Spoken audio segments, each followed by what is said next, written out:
നമസ്കാരം. പാകിസ്ഥാന് വെള്ളം കൊടുക്കുന്നത് തടയും. പക്ഷെ വെള്ളത്തിലൂടെ വരുന്ന ഒരു കപ്പലിന് പാകിസ്ഥാൻ കപ്പലായാൽ പോലും തടയില്ല. സെയിലിംഗ് കമന്ററി ആരംഭിക്കുന്നു.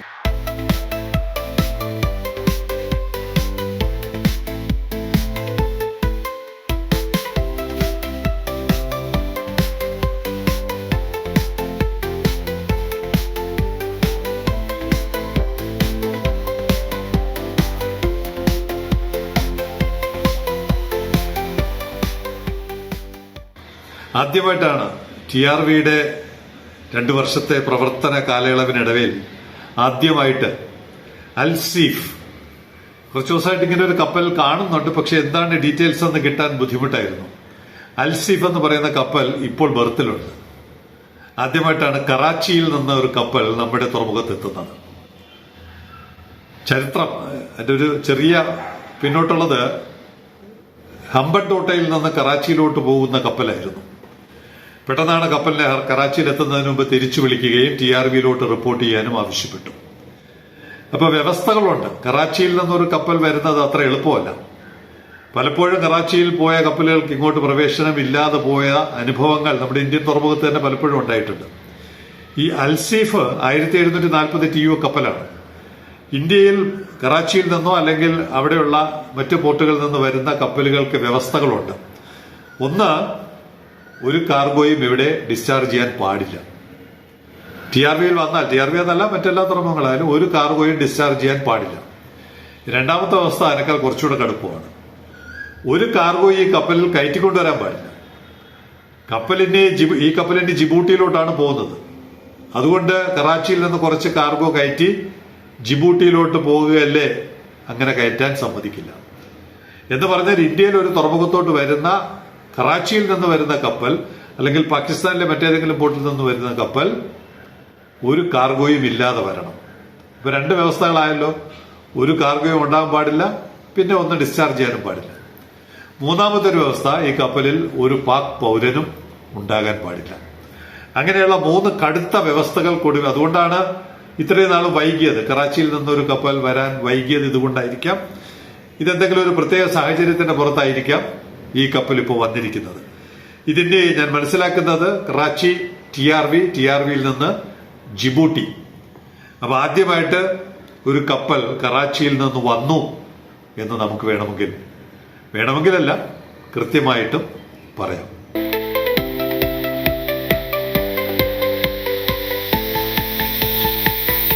ഇന്നലത്തെ ശാസ്ത്രജ്ഞന്റെ 2 പേരുണ്ടായിരുന്നല്ലോ, തുറമുഖത്തെ എതിർക്കുന്ന ശാസ്ത്രജ്ഞനെ കുറിച്ചുള്ള റിപ്പോർട്ട് കണ്ടപ്പോൾ ദുബായിൽ നിന്ന് ശിവപ്രസാദ് ഒരു വീഡിയോ അയച്ചു തന്നു, കുറെ വിവരങ്ങളും നൽകി.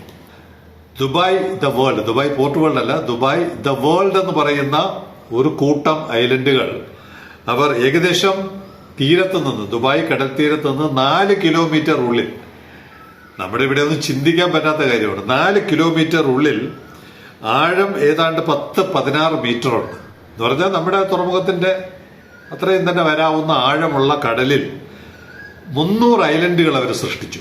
300 ഐലൻഡുകൾ നേരത്തെ തന്നെ കേട്ടിട്ടുണ്ട്. 10-15 വർഷം മുമ്പ് കേട്ടിട്ടുണ്ട്. 2003 തുടങ്ങിയ പ്രൊജക്റ്റ് ആണെന്ന് തോന്നുന്നു. ലോകത്തിന്റെ മാതൃക, ലോകത്തിന്റെ മാപ്പിന്റെ മാതൃക ഇന്ത്യ ഉൾപ്പെടെയുണ്ട്.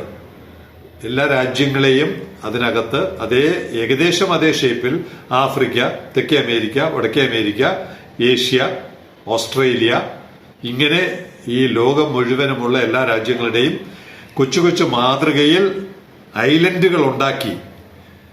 മൊത്തം ബ്രേക്ക് വാട്ടറിന്റെ നീളം 25 കിലോമീറ്ററാണ്. ചുറ്റിലും 4 വശവും ബ്രേക്ക് വാട്ടറാണ്. 25 കിലോ. അപ്പൊ നമുക്കിവിടെ 4 കിലോമീറ്റർ ആയപ്പോൾ തന്നെ ഇവിടെ വെപ്രാളം തുടങ്ങി. അവിടെ 25 കിലോമീറ്റർ, 16 മീറ്റർ ആഴം. ഇതിന് വേണ്ടി വന്നത് 321 മില്യൺ എന്ന് പറഞ്ഞാൽ 32 കോടി ക്യൂബിക് മീറ്റർ സാൻഡ് ഡ്രഡ്ജ് ചെയ്ത് പമ്പ് ചെയ്താണ് ഐലൻഡ് ഉണ്ടാക്കിയിരിക്കുന്നത്. പിന്നെ 25 കിലോമീറ്റർ ബ്രേക്ക് വാട്ടറിന് വേണ്ടി വരുന്ന കല്ല്, അത് കൂടാതെ ഏകദേശം 300 ക്യൂബിക് മീറ്റർ അല്ലെങ്കിൽ 300 ടണ്ണാണെന്ന് തോന്നുന്നു കല്ലുകൾ. 300 മില്യൺ ടണ്ണ് കല്ലുകൾ.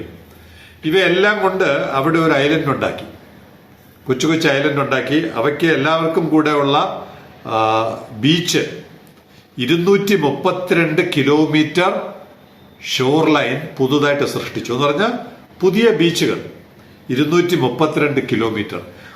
1 സെന്റിമീറ്റർ പോലും കടൽ തീരമില്ലാത്ത ദ്വീപിൽ ഇങ്ങനെ സൃഷ്ടിച്ചുകൊണ്ട് 232 കിലോ, ഇവിടെ ശംഖുമുഖത്ത് 1 കിലോമീറ്റർ നറിഷ്മെന്റ് നടത്താൻ പറയുന്ന അതിനെക്കുറിച്ചുള്ള കഥകൾ നമുക്ക് മാത്രമേ അറിയാവുള്ളൂ. ഇവിടെ 232 കിലോമീറ്റർ 16 മീറ്റർ ആഴമുള്ള കടലിൽ തീരമുണ്ടാക്കി പല കെട്ടിടങ്ങൾ പണിത് വിൽപ്പനയ്ക്ക് വെച്ചിരിക്കുകയാണ്. കൂടുതൽ വിവരങ്ങൾ നേരിട്ട് ശിവപ്രസാദ് തന്നെ നമ്മളോട് സംസാരിക്കും.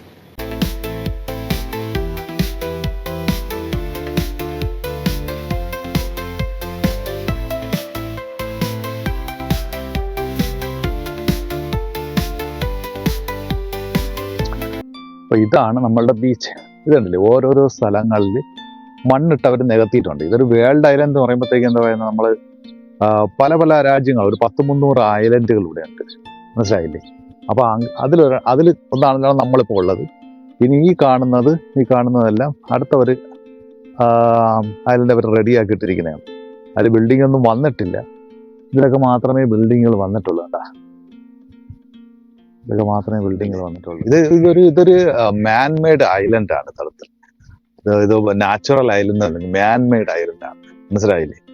അപ്പൊ അതുകൊണ്ട് ഇതൊക്കെ ഉണ്ടാക്കിയെടുത്തേക്കുന്നത് വർഷങ്ങളായിട്ട് അവർ ഫില്ല് ചെയ്ത് സാൻഡൊക്കെ ഇട്ട് ഫില്ല് ചെയ്ത് സെറ്റാക്കി എടുത്തേക്കുന്നത്, അല്ലാതെ ഇവിടെ ഉള്ളതൊന്നും അല്ല ഇത്, മനസ്സിലായില്ലേ? എന്ത് രസത്തിൽ അവർ ഉണ്ടാക്കി വെച്ചിട്ടുണ്ടെന്നൊക്കെയാണ്. എന്തുമാത്രം ഒന്ന് ആലോചിച്ചൊക്കെ, എന്തുമാത്രം പൈസ ചെലവാക്കിയാണ് ഇവർ ഇതൊക്കെ ചെയ്ത് വെച്ചിരിക്കുന്നതെന്ന് ആലോചിച്ചൊക്കെ. എന്ത് വൃത്തിയായിട്ട് അത് സൂക്ഷിക്കുന്നു എന്നുള്ളത്. ഈ സൈഡിലാണ്, ഇവിടെയാണ് നമ്മളുള്ളത്. ഈ ഒരു ഏരിയ ഇത് മാത്രമേ ഓപ്പൺ ആയിട്ടുള്ളൂ. അല്ല, ഒന്നാം തരത്തേര് വോക്കോ മൊണാക്കോ, ഇത് യൂറോപ്പ്, ഹാർട്ട് ഓഫ് യൂറോപ്പിന്റെ അവരാണ് ഡെവലപ്പ് ചെയ്തേക്കുന്നത്. ഈ സ്ഥലത്താണ് വന്നാൽ നമ്മൾ ഇറങ്ങുന്നത്, എൻട്രൻസ്. അത് കഴിഞ്ഞ് ഇപ്പൊ ഈ കാണുന്നത് അടുത്ത ഒരു ഐലൻഡാണ്. അത് മണ്ണിട്ട് നികത്തി വെച്ചിരിക്കുന്നതാണ്. അതിന് എന്തെങ്കിലുമൊക്കെ വരും, എന്തെങ്കിലുമൊക്കെ പ്ലാൻ അവിടെ ഉണ്ടാവുക. ഇങ്ങനെ കടൽ സംരക്ഷിക്കുന്ന നാട്ടിൽ നമ്മുടെ ഇവിടുത്തെ ഒരു പരിസ്ഥിതി പ്രവർത്തകൻ അവിടെ ചെന്ന് അവാർഡ് വാങ്ങിച്ചിട്ടുണ്ട്. ഇങ്ങനെ കടൽ സംരക്ഷിക്കുന്ന നമ്മൾ 1 കിലോമീറ്റർ 2 കിലോമീറ്ററിന്റെ കാര്യം പറയുമ്പോൾ നമ്മളെ കൊല്ലാൻ വരുന്ന ആളുകളാണ് ഇവിടുത്തെ പരിസ്ഥിതി. അവരുടെ ഒരു നേതാവ് ഇങ്ങനെ ചെയ്തുകൊണ്ടിരിക്കുന്ന ആ രാജ്യത്ത് പോയി അവാർഡ് വാങ്ങിച്ച് തിരിച്ചു വന്നിട്ടുണ്ട്. ഇതാണ്, ഞാൻ മുഖത്തിന്റെ പേരൊന്നും പറയുന്നില്ല, നമ്മളെ ജീവിക്കാൻ അനുവദിക്കുക. ഇവിടെ പട്ടിണി കിടക്കുന്ന തൊഴിലില്ലാത്ത ലക്ഷക്കണക്കിന് ചെറുപ്പക്കാരുണ്ട്, ചെറുപ്പക്കാരികളുണ്ട്. അവർക്ക് വേണ്ടിയാണ്. ദയവ് ചെയ്ത് നിങ്ങൾ അതിന് അനുവദിക്കുക.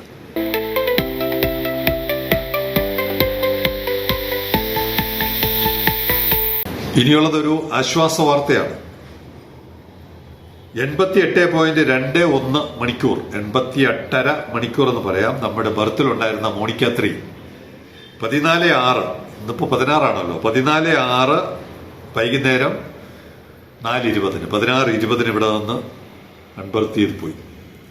ഏറ്റവും ഒടുവിൽ ഞാൻ നോക്കുമ്പോൾ മോണിക്ക 3 കൊച്ചിയുടെ പുറംകടലിലുണ്ട്. അപ്പോൾ 88 മണിക്കൂർ എടുത്ത് എഞ്ചിന്റെ തകരാറുകൾ പരിഹരിച്ചിട്ടാണ് മോണിക്ക 3 ഇവിടെ നിന്ന് പോയിരിക്കുന്നത്. അപ്പോൾ അത്രയും ഒരു ആശ്വാസകരമായ വാർത്തയുണ്ട്. ഇനി നമുക്ക് ഫ്യൂച്ചർ ഷിപ്സ് എന്ന് പറയുന്ന ഒരു സീരീസ് ഉണ്ടല്ലോ, നമുക്ക് നമ്മുടെ കയറ്റുമതിക്കാരെ സഹായിക്കാൻ. Long beach, MSC long beach എന്ന് പറയുന്ന ഒരു കപ്പൽ മുണ്ട്രയിൽ നിന്ന് വരുന്നുണ്ട്. 19-ാം തീയതി വരും, 20-ാം തീയതി ഇവിടെ നിന്ന്. അപ്പോൾ ഇനി നമുക്ക് 4 ദിവസം ഉണ്ടല്ലോ. 20-ാം തീയതി ഇവിടെ നിന്ന് പോകുന്നത് സൗത്ത് ആഫ്രിക്കയിലോട്ടാണ്. സൗത്ത് ആഫ്രിക്കയിലെ കൊയ്ഗ പോർട്ടിലോട്ട് പോകുന്നു. വേണ്ടി വരുന്നത് 10 ദിവസമാണ്. 20-ാം തീയതി പോകുന്നു, 10 ദിവസത്തിനുള്ളിൽ സൗത്ത് ആഫ്രിക്കയിലെത്തുന്നു. രണ്ടാമത്തെ കപ്പൽ കെയ്റോ പിരമിഡ്. കെയ്റോ പിരമിഡ് നേരത്തെ ഞാൻ പറഞ്ഞ പേരാണ്. Cairo pyramid king Abdullah, Saudi അറേബ്യയിലെ ഈ റെഡ് സീയിലുള്ള കിങ് അബ്ദുള്ള പോർട്ടിൽ നിന്ന് വരുന്നു. അതും വരുന്നത് 19-ാം തീയതി വരുന്നു, 20-ാം തീയതി തിരിച്ചു പോകുന്നു. അപ്പൊ 4 ദിവസം ജിബൂട്ടിയിലോട്ടാണ് പോകുന്നത്. 4 ദിവസമുണ്ട് കാർഗോ അയക്കണം. ഗേറ്റ് തുറന്നാലുള്ള കാര്യമാണ്. ജിബൂട്ടിയിലോട്ട് കാർഗോ അയക്കണമെന്നുള്ളവർക്ക് 4 ദിവസത്തെ നോട്ടീസ് കിട്ടുന്നുണ്ട്. ഇതിനേക്കാൾ കൂടുതൽ സമയം വേണ്ടി വരും. എന്നാൽ പോലും തൽക്കാലം ഇത്രയും നമുക്ക് പറ്റുന്നുള്ളൂ. 6.5 ദിവസത്തിനുള്ളിൽ ജിബൂട്ടിയിലെത്തും. അപ്പൊ 6.5 ദിവസം കൊണ്ട് ജിബൂട്ടിയിലെത്തുന്ന ഒരു കപ്പൽ 10 ദിവസം കൊണ്ട് സൗത്ത് ആഫ്രിക്കയിലെത്തുന്ന മറ്റൊരു കപ്പൽ. ഇങ്ങനെ കയറ്റുമതിക്കാരെ സഹായിക്കാൻ പറ്റുന്ന ചില വിവരങ്ങൾ കൂടി ഇനിയുള്ള ദിവസങ്ങളിൽ നൽകാൻ ശ്രമിക്കാം.